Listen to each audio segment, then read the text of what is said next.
My dad left a message, "You're not welcome at the wedding. And don't bring that kid around anymore." I replied with one word, "Noted." That same day I called the bank and did one thing. 3 days later when my sister opened the banking app she started screaming. When I got the text from my dad I read it 3 times just to be sure I wasn't hallucinating. "You're not welcome at the wedding.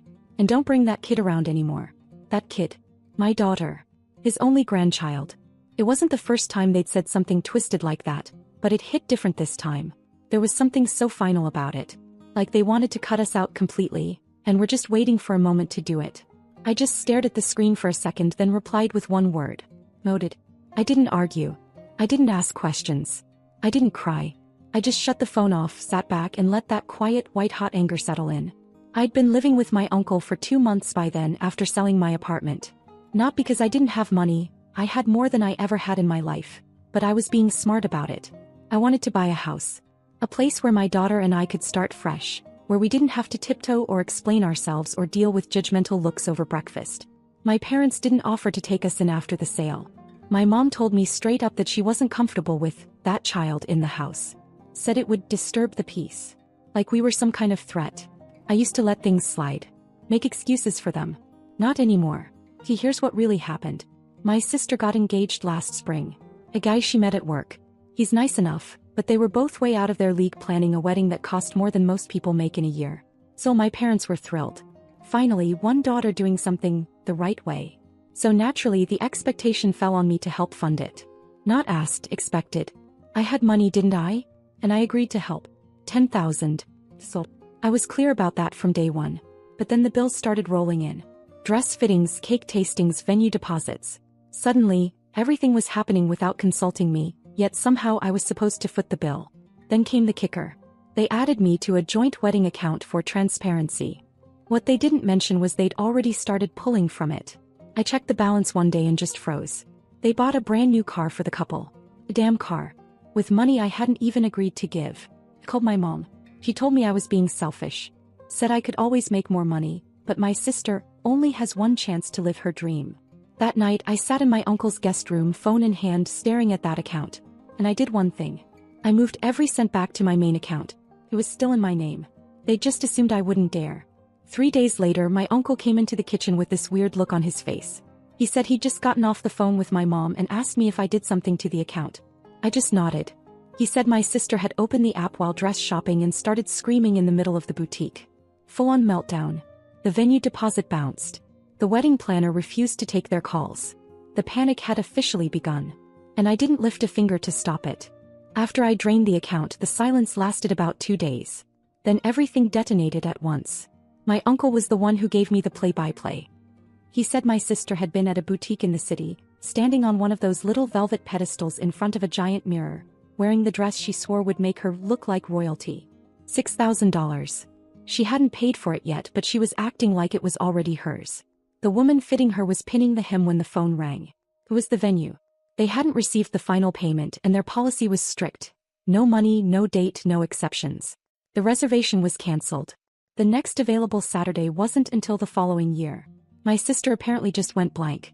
Then dropped the phone. Then screamed. Not cried. Screamed. The fitting room turned into a scene. The dress hit the floor. She stormed out barefoot, still in the underdress and veil. My mom was with her and tried to calm her down, but she started yelling in the street that I'd stolen the wedding money and ruined her life. People stared. Someone recorded it. By the time they got home the story had twisted. My mom was convinced I'd planned it all out just to humiliate them. My sister told everyone I was jealous because I'd never had a real wedding. And my dad, well, he suddenly remembered he had a conscience. He called me. Left a voicemail pretending none of it ever happened. He didn't mention the text he sent. Didn't acknowledge that they told me to stay away. He just said things had gotten out of hand, and they were in a bit of a jam, and maybe I could help fix it. Not a word about the car they bought behind my back. Not a word about the things they'd said about my daughter. Just him trying to butter me up like I was some idiot. I didn't respond. I took my daughter out for tacos that night.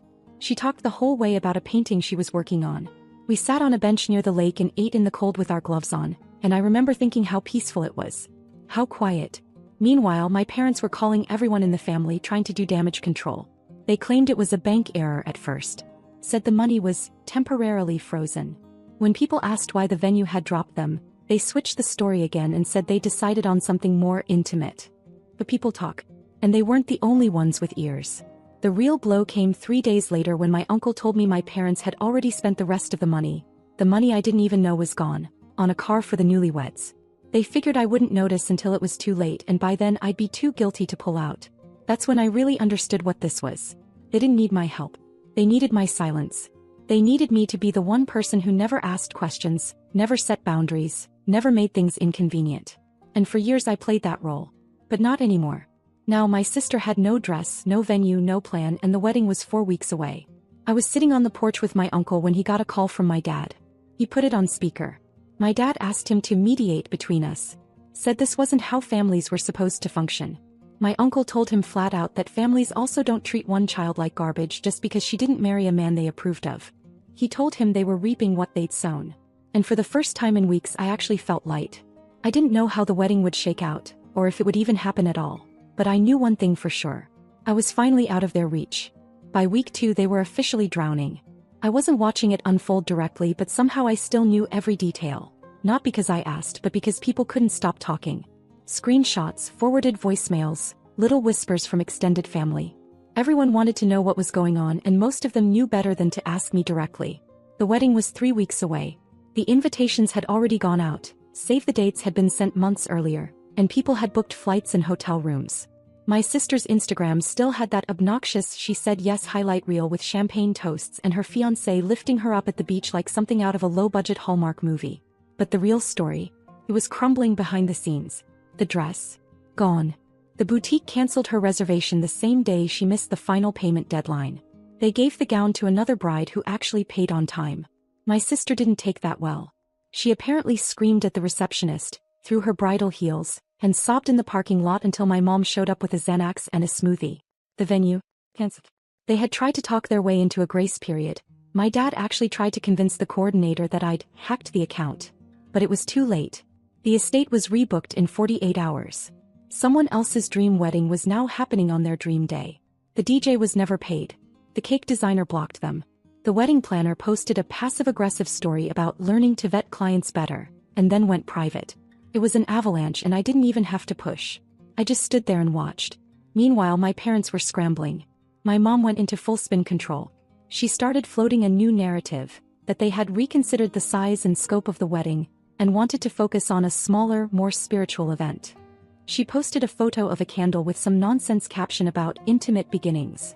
No one was buying it. One of my cousins sent me a voice memo of my mom crying in the background during a group call, saying they were under a lot of pressure, and some people in the family were turning their backs on them. It was clearly about me, but they never used my name. I still didn't respond. Not to the voicemails. Not to the texts. Not even when my dad sent a single message that said, "We need to talk."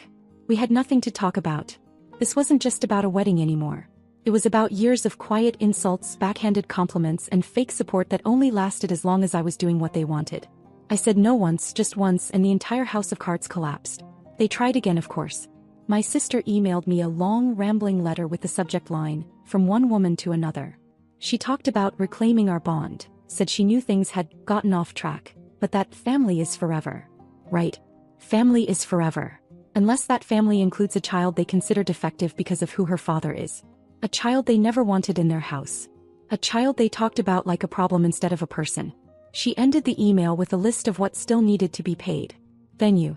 Rentals. Officiant. Hair and makeup. Total, just over $19,000. She said if I could just help with this one last thing, she'd never ask again. I didn't reply. I forwarded it to my uncle, who called me 10 minutes later laughing so hard he could barely breathe. Apparently, at this point even he was getting tired of their delusions. He said my mom had shown up at his house uninvited and tried to guilt-trip him into helping. She said that if the wedding was cancelled, it would be a stain on the whole family's name. He told her flat out that the only stain was the way they treated me and my daughter. After that she stopped coming around. 2 weeks before the wedding they gave up on the fairy tale. No more luxury estate, no floral arch, no custom napkins with initials and the wedding date. They started calling it a cozy gathering of close family. The guest list dropped from 120 to 30.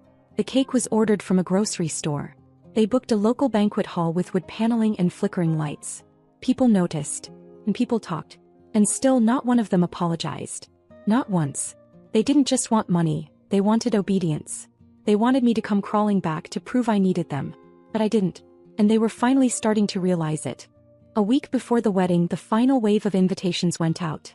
At least that's what they were calling them, invitations. In reality, they were cheap last-minute printouts that looked like something you'd make on a free template at the library. No lace, no gold trim, not even a return address. Just a vague message about a private family celebration at a venue no one had heard of. My uncle got one. My cousin Amber got one. Even my dad's old boss from a job he left 7 years ago got one. But not me. And not my daughter. That wasn't an oversight. That was deliberate. That was them saying officially and publicly, you don't belong here. It didn't even sting. It just made everything clearer. This wasn't about a wedding anymore. It was about control. They needed a scapegoat, someone to blame for why everything had fallen apart. I made it easy by not playing along. I became the villain in the story they told everyone else. But what they didn't count on was how bad they looked when the truth started slipping out. People started asking questions. Why wasn't I invited? Why did the wedding move from a lakeside estate to a windowless banquet room next to a strip mall? Why were the bride and groom driving a brand new car when the wedding budget had supposedly disappeared? My cousin sent me a screenshot of a Facebook comment from someone we're both loosely related to. It said, "I hope they didn't use the sister's money for that car. That would be disgusting." No one replied.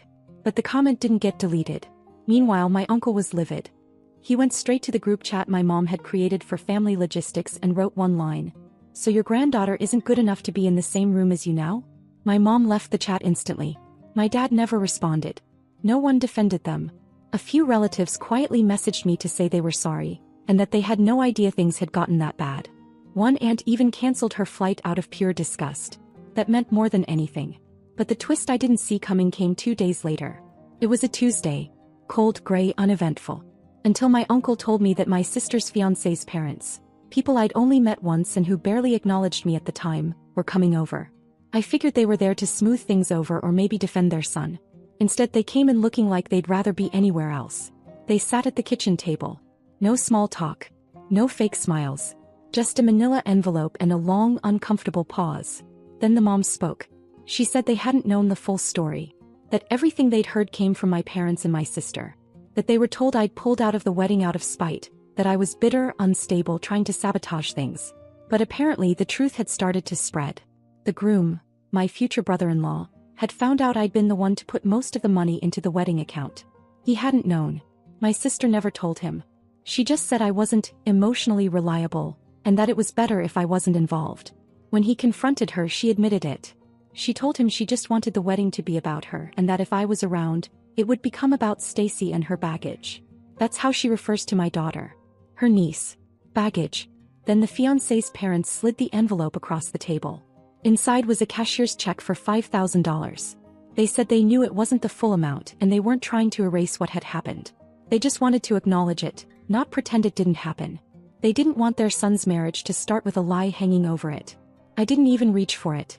I asked them one question. "Does your son still want to marry her?" The mom looked at the dad. The dad shrugged. And she said quietly, "We're not sure." They left the check on the table. That night, I sat with my daughter in my uncle's living room while she worked on a craft project. She didn't know anything about what happened. I never brought the drama into her space. I kept it out, kept it quiet. She looked up at me at one point and said, "Do you think the new house will have a garden?" That was the moment I decided. No more looking back. The wedding happened that Saturday. Small, big, forced smiles. The whole thing looked like a conference event that ran out of funding halfway through. But then I got the message I didn't expect. From someone who had been at the wedding.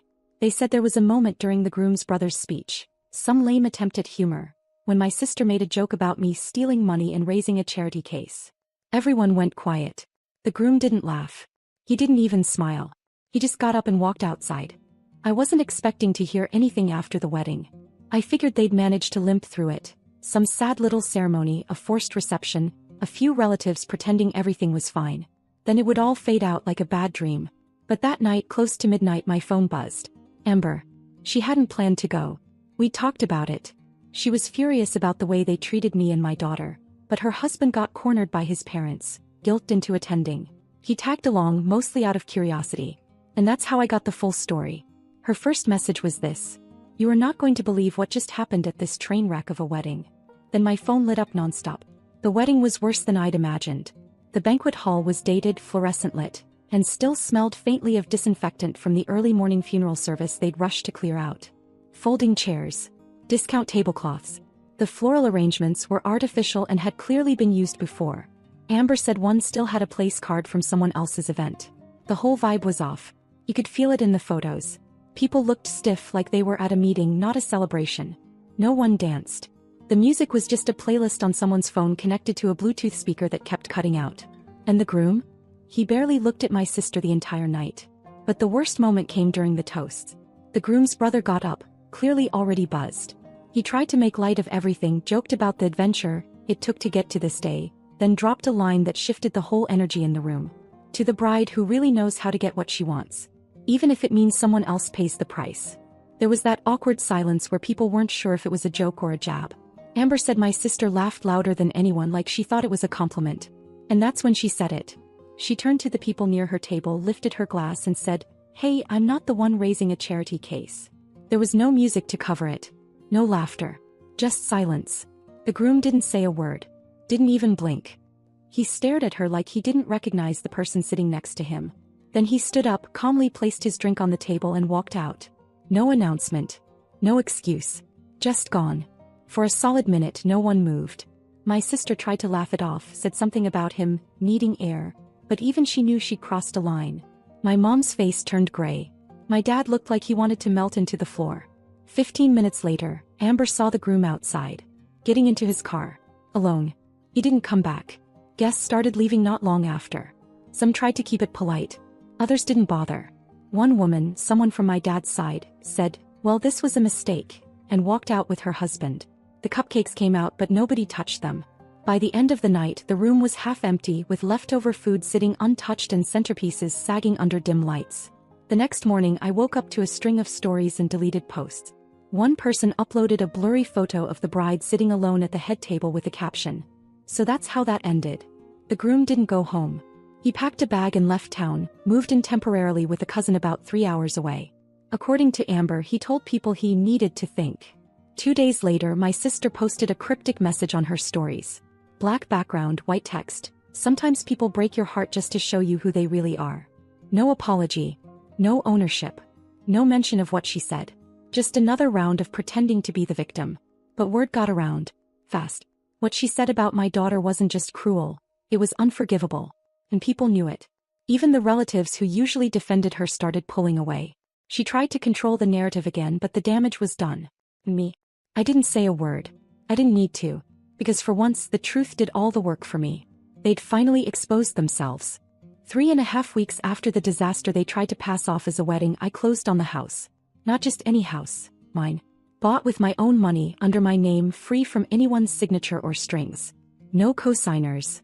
No fake smiles. No backdoor manipulations. Just me and a deed with my name on it. It wasn't massive, but it was beautiful in all the right ways. 3 bedrooms. A big window over the kitchen sink that caught the morning light. A fenced yard with an old maple tree already begging for a tire swing. My daughter called dibs on the smallest room and said she wanted to turn it into a sun lab, whatever that meant. She said we needed a wind chime. We bought 3. The day we moved in, my uncle helped carry the last box up the porch steps. My daughter opened the front door herself, ran inside and yelled, "We're home," like she was casting a spell. I didn't cry, but it felt like something inside me finally exhaled. I never told my parents we'd bought it. They found out anyway. My uncle sent them a picture without asking me first. Me and my daughter on the front steps holding the keys, grinning. I didn't even know he'd done it until he showed me her reply. How convenient.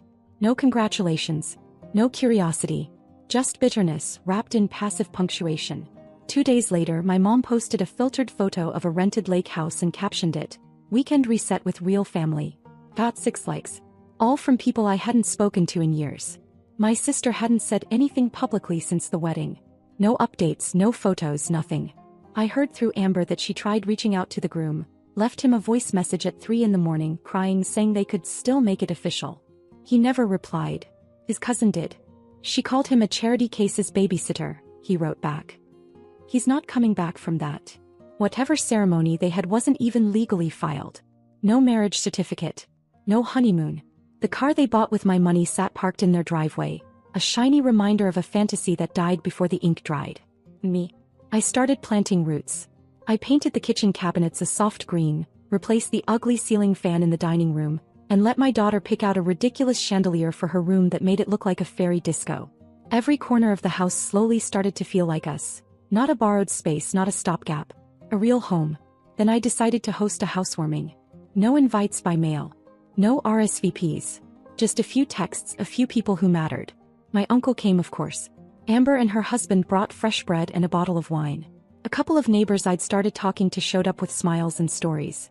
The backyard was strung with lights. I grilled burgers while the kids chased each other through the grass. Someone brought a speaker and music played softly while people passed plates and settled into chairs. At one point I looked around and realized something. Every single person there had chosen to be in my life. Not because of obligation. Not because of manipulation. Not because I paid their way. But because they saw me. And stayed. No one asked about the wedding. No one brought up my parents or my sister. It was like the universe had quietly sealed that chapter and refused to let it spill into this new one. Later that night, after everyone had gone home and my daughter was asleep, I sat on the porch with my uncle. We didn't say much. Just looked out into the yard, the lights still glowing faintly. Then he said, "You built this. From nothing. You know that, right?" And I did. I knew it down to my bones. Because I remembered every night I stayed up wondering if I'd ever get out. Every phone call that ended in guilt. Every time I let them make me small to keep the peace. And every time they looked at my daughter like she was a burden instead of a gift. Now here we were. Whole. Safe. Unapologetically out of reach. As for them, I know they saw the photos. The porch, the lights, the people laughing. I know they saw the caption I wrote under one picture. Home. Finally. They didn't like it. They didn't comment. But I know they felt it. And I hope it burned.